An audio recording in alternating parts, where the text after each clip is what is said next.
بسم اللہ الرحمن الرحیم۔ السلام علیکم everyone and welcome to my channel Islamic and general knowledge. پیارے دوستو، ہم نے اسلامیات لازمی و اختیاری کے MCQs کا جو سلسلہ شروع کیا تھا، آج اس کا 8واں پارٹ اپلوڈ کرتے ہیں۔ سوال ہے، غزوہ تبوک کا معرکہ کیوں پیش آیا؟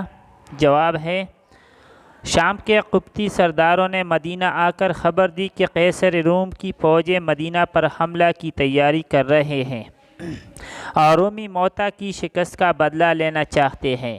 یہ خبر سنتے ہی آن حضرت صلی اللہ علیہ وسلم نے مسلمانوں کو تیار ہونے کا حکم دیا اور تبوک پہنچ گئے۔ یعنی غزوہ تبوک 9 ہجری کو ہوا۔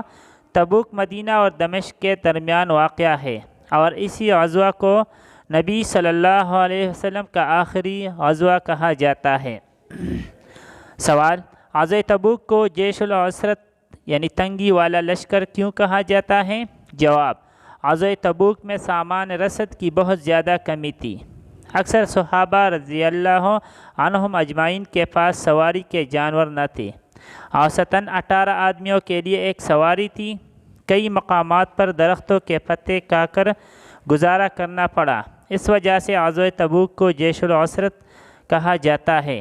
سوال، آپ صلی اللہ علیہ وسلم کی علالت کا آغاز کب ہوا؟ جواب، آپ صلی اللہ علیہ وسلم کی علالت کا آغاز حج سے واپسی پر سفر کے مہینہ میں ہوا۔ نبی صلی اللہ علیہ وسلم کی بیماری کے ایام میں حضرت ابوبکر صدیق رضی اللہ عنہ نے 17 نمازیں پڑھائیں۔ سوال، دور خلافت میں حضرت ابوبکر صدیق رضی اللہ تعالیٰ عنہ کی مشکلات بیان کیجیے۔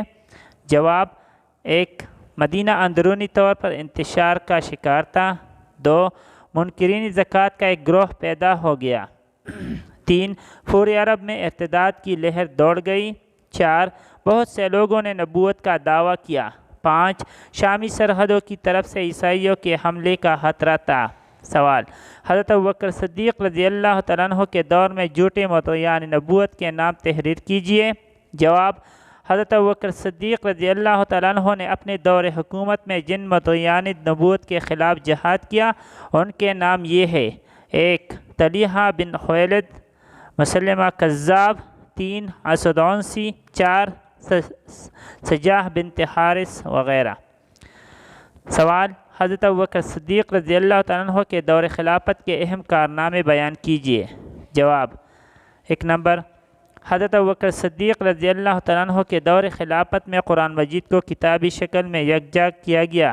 2، جھوٹے مدعیان نبوت کے ساتھ جنگ لڑی اور ان کا خاتمہ کیا۔ 3، مانعین زکوٰۃ کے خلاف جہاد کر کے دین اسلام کے اہم رکن کو منہدم ہونے سے بچایا۔